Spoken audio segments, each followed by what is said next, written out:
everybody, welcome to Always Bored, Never Boring. Today we are looking at Monopoly Gamer, and I know what you're thinking. You're thinking, A, why the heck am I talking about Monopoly Gamer? B, why the heck do I own a copy of Monopoly Gamer? And C, why? So, here's the thing. I'm not a big fan of Monopoly in general. I'm sure lots of people aren't a big fan of Monopoly, but obviously it has a huge following, and lots of different versions of it are available, and people keep buying the game. I actually, prior to owning Monopoly Gamer, owned two different versions of Monopoly. I had Monopoly Junior, which I played with my daughter, and we have a Monopoly Lord of the Rings version. The Lord of the Rings version of Monopoly is good. It's good as Monopoly gets, I think. I like it for two reasons. First of all, I like it because it has a ring, and every time somebody rolls a 6 when moving, the ring advances one space around the board. And once the ring gets to the end of the board, once it's gone around the whole board once, the game is over, regardless of what is going on. So that's a really good way to make the game a little bit shorter. Of course, the other way to make the game shorter is to actually play by the rules and not do stupid things like put your money on free parking, because the whole point of the game is to strangle the economy and remove money from the game, not keep the money in circulation. So yeah, that's something I would always do as well. The other reason that I like Monopoly Lord of the Rings is because when someone goes to jail, you get to put on your best Gandalf voice and go, "You shall not pass go." But anyway, Monopoly Gamer. I picked this up the other day. Why did I pick it up? Because my daughter is kind of too old for junior Monopoly now, and I thought she can play full Monopoly, but Monopoly is, even with a ring that goes around the board and makes the game end, is still quite a long game, and it can be quite tiresome, and I really don't enjoy it that much. And I saw Monopoly Gamer, and I thought, it's kind of Monopoly. I heard that it plays in a much quicker time frame than regular Monopoly, and I do love Mario Kart. And look at these pieces. Check that out. Awesome. So you get 4 characters in the box. This is obviously Mario. Everybody's favourite Mario character, Luigi. Everybody's other favourite Mario character, Toad. Oh look, you can barely see over the steering wheel. He's like, where am I going? The princess. She looks very concerned about something. She's seen a banana in the road. So yeah, you get 4 of these cute little miniatures, and to be honest, there's a big reason why I bought this game. And also, you get this awesome custom dice with shells on it, which I really liked. Sucker for a custom dice, I am. It's got a smiley banana on it. But yeah, so 4 characters, so obviously 4 players. There is actually DLC for this game. There is actually another bunch of characters available. You can get Rosalina, you can get a Silver Mario, you can get Donkey Kong, you can get Bowser, Shy Guy, and Yoshi. And yeah, I would quite like a Bowser and a Donkey Kong to add to my collection. Why are the different characters relevant? Because they have special powers. We will talk about this in a moment. But yes, there are differences between Monopoly Gamer and regular Monopoly. So here we are at the start of the race. We have Mario and Luigi revving their engines, ready for a little bit of family rivalry. And you will notice that the board is a little bit smaller than a regular Monopoly board. It has your standard go, it has over here the jail, over here free parking, and over here go to jail, because you have to have those in Monopoly. It's kind of like a thing. It's the trademark of the board that those corners must always exist. But there are not as many locations and things like that. There's no stations, that sort of thing. And there are some special locations. And you'll notice properties have little coins on them, and that's because this game works with coins, as you would expect, rather than money, rather than banknotes, and you get little cardboard coins.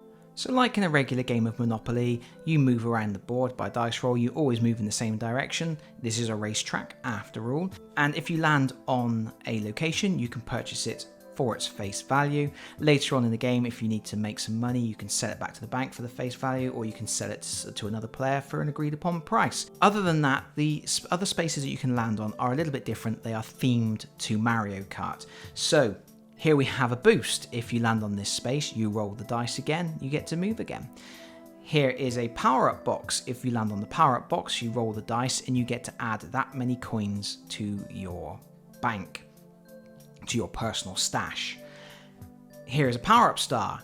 If you land on this, you get to activate your special power-up ability, and each character has their own special power-up ability. And finally, there's a thwomp. If you land on a thwomp, you get squashed, you drop 2 coins on your space. And dropping coins is a big part of this game. You start with 10 coins, and loads of stuff will make you drop coins. There are special power-up abilities that you can hit each other with shells and the spinning shells. There's lots of different ways. Like I say, landing on a thwomp will make you drop coins. And as you're moving around the board, if you pass over any coins, you get to pick them up. You don't have to land on the space with the coins, you just pick them up and add them to your personal stash. So coins change hands a lot. And like I say, one of the main ways that people end up dropping coins is through special abilities, because when it's your turn, you roll your movement dice, but you also roll this power-up dice, which will give you an option of a special power-up. And you can move and then do the ability, or you can do the ability and then move. So there's a little bit of decision making that isn't in regular Monopoly. It's like a special extra thing you can do, and deciding when to do it can make a difference, because the 3 coin icon literally means take 3 coins from the bank and add them to your stash, and there is 2 of those. We have the shell. If you get the shell, the player immediately in front of you, or the next player in line going around the board, gets hit and drops 3 coins on their space. With the spinning shell, it's the same thing, but you get to pick which player. And then we have the banana skin. If you get the banana skin, after you've moved, you can drop a banana skin token on any space that you either started on, finished on, or passed through during your move. And then later on, if somebody else lands on that space, they have to immediately stop and therefore apply any effects on the space. So if you can put bananas on your properties, it's a good way of getting people to end up paying you money.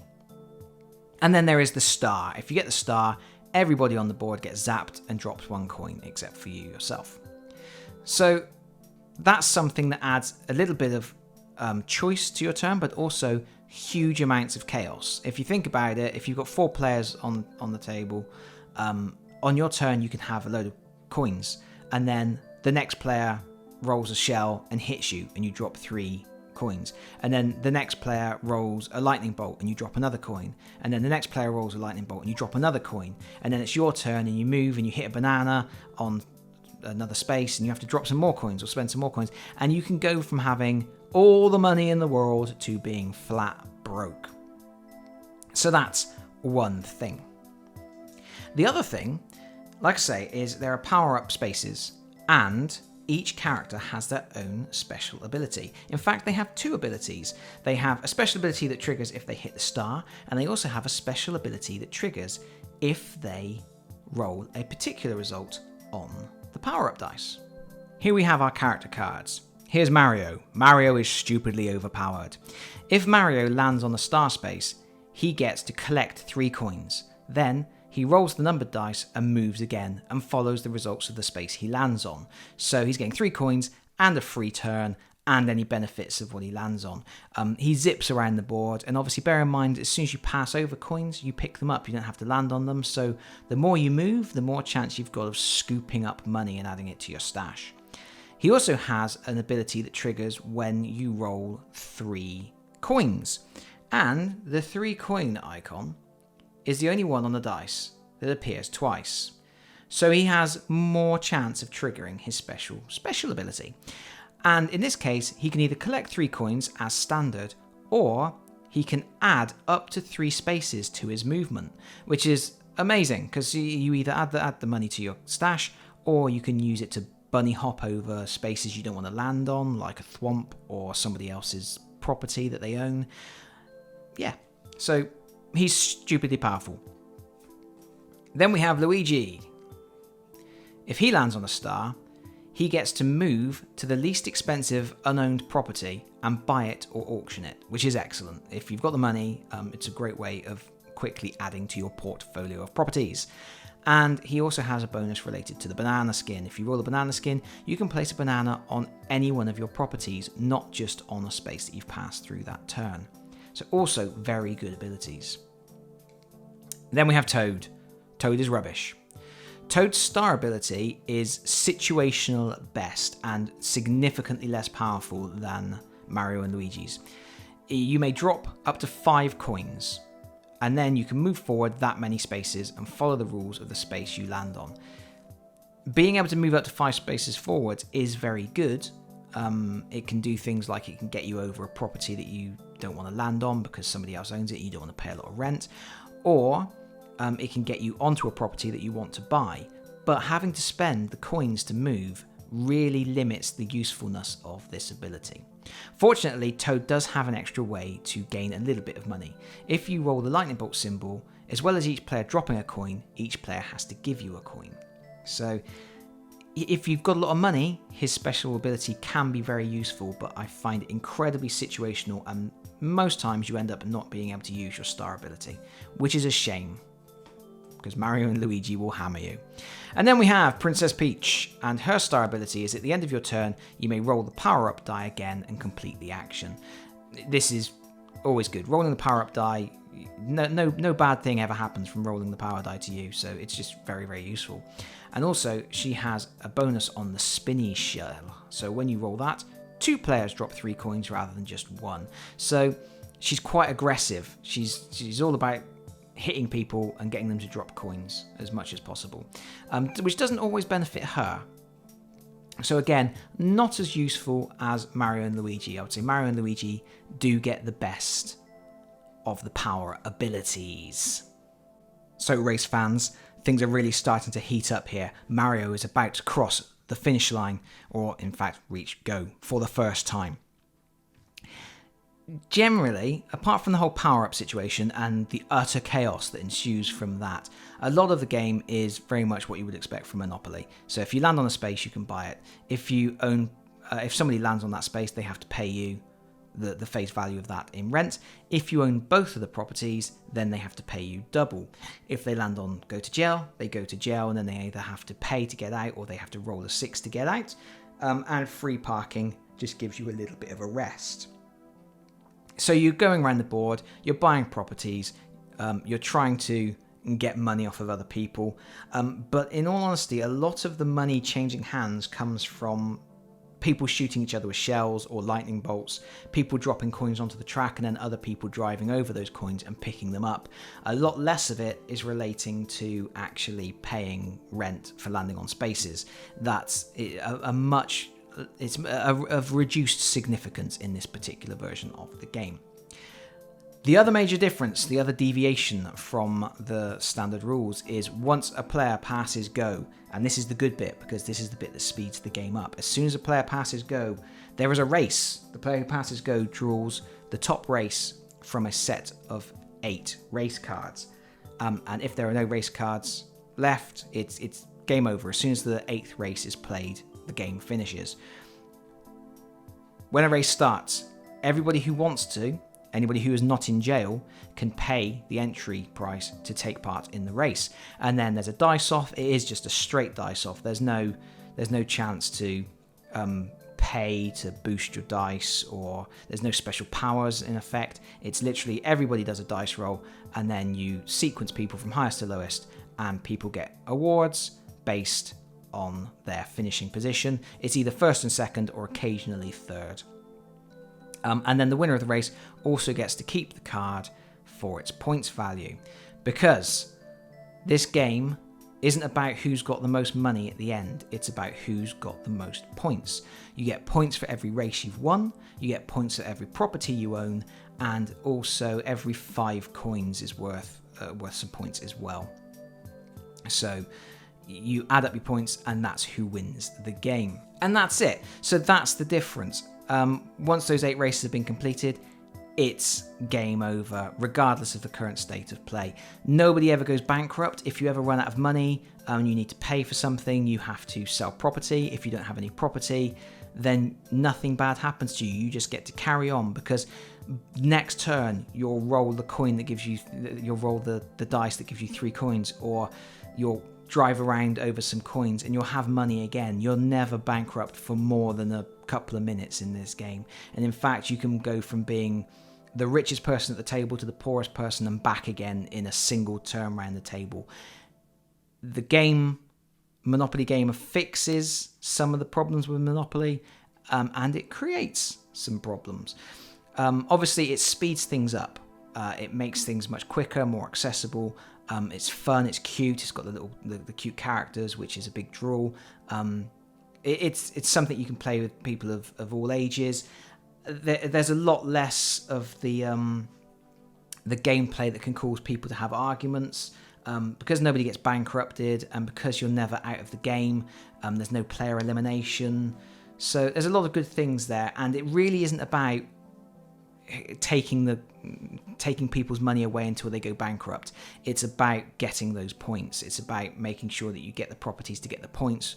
And the fact that properties actually generate you income is a secondary consideration. So there's a lot of good there. I mean, the bad side is that it's pure chaos most of the time. You can't really build any kind of strategy, because you never know from one turn to the next how much money you're going to have. It really can just flip on a dime. It's pure madness, which in itself is quite refreshing, in that you can just switch off and play this game. You can get the family round and you can play with your kids, and my daughter loves this. She plays a lot of much more sophisticated games. We were playing The Duke the other day, which is a pretty crunchy 2-player strategy game, kind of like a shogi type variant. So she plays 40k with me sometimes, so she can play the crunchy stuff. But she absolutely loves this, because it's just a chance just to roll the dice and, hit daddy with the shells, make him lose all his coins, drive around, play with the cute playing pieces, enter into races. And no one really cares who wins or not, and there's no real way to guarantee you're going to win. There's no real strategy you can employ that's going to put you ahead of anybody else. I mean, obviously, there's the basic things like, trying to own all the properties on a corner is a really good way to generate income. But like I say, I mean, you can lose your income on the roll of a dice, or you can land on this box and roll a 6. Someone can kick off a race that has a first place prize that just lets you take somebody else's property off of them, or give a property away, or auction a property that is available, or take money off of someone. It's all over the place.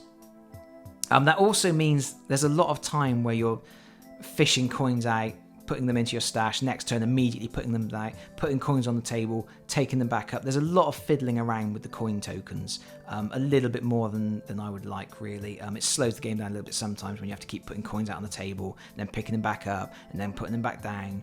And quite often you spend a lot of time changing money at the bank, changing 5s for 1s and things like that. The other good thing is that it does all the good things that Monopoly does. If you're playing with kids, it's counting, it's fair play. The coin denominations are 5s and 1s, so you don't have to worry about all the different types of banknotes. But quite often, a lot of the things that you're doing, it costs you 3 coins. Like dropping coins when you get hit by a shell is 3 coins. So if you've got a 5 coin, you have to break and make change. So it's quite a lot of simple maths for children, which is a good thing. It's a good thing that's going to help them with their numeracy and doing those simple calculations, breaking 5s into change, accumulating 5s and then trading them in for 5 coins, that sort of thing. Nothing that's going to cause any burnout or anything like that. And it finishes quickly. It finishes relatively quickly. There are 8 races. There's always 8 races, and that does mean that it almost feels like there should be 2 less races if you're playing with 3 players, because it takes just a little bit too long with only 3 players on the board. Once you've got 4 players on the board, because a race is triggered every time a player goes around the board, it doesn't matter who it is, and if Mario goes around and kicks off a race, and then Luigi immediately goes around, he kicks off a race too. So with 4 players on the board, you can get through those 8 races quite quickly. Half an hour, maybe 45 minutes. With 3 players, it takes a little bit longer. You can play for maybe an hour, hour and a half, maybe. At push, if people keep getting sent to jail and things like that, it can stretch out a little bit. But it is generally quicker. But yeah, I do feel like maybe take out the 2 lowest value race cards if you're playing with 3 players. If you're only playing with 2 players, then you have 2 characters each, so it's treated like a 4-player game. So there is that. But overall, I mean, do I recommend it? Not really. It's Monopoly. It's cute fun. If you can pick it up super cheap, it's got sweet little playing pieces. And it's more fun than regular Monopoly. It doesn't have that kind of like inbuilt resentment. It's something you can put out. I wouldn't suggest playing it with your hardened gamers unless you're going to have a few drinks and just take it as a silly bit of fun. I like playing it with my daughter. We have fun playing it. She's 8 now, and like I say, she does play a lot of crunchier games. But it's nice to have something like this that you can go to and just fold out the board, immediately start playing, finish the game in 45 minutes and put it away and forget all about it again. And that's that. That's Monopoly Gamer. I really don't have anything else to say about it. Maybe it's something you might want to check out. But that's all from me. Please leave your comments and queries below and I will do my best to get back to you. And like if you liked. And hopefully I will see you all again very soon. Bye bye everyone. Bye bye.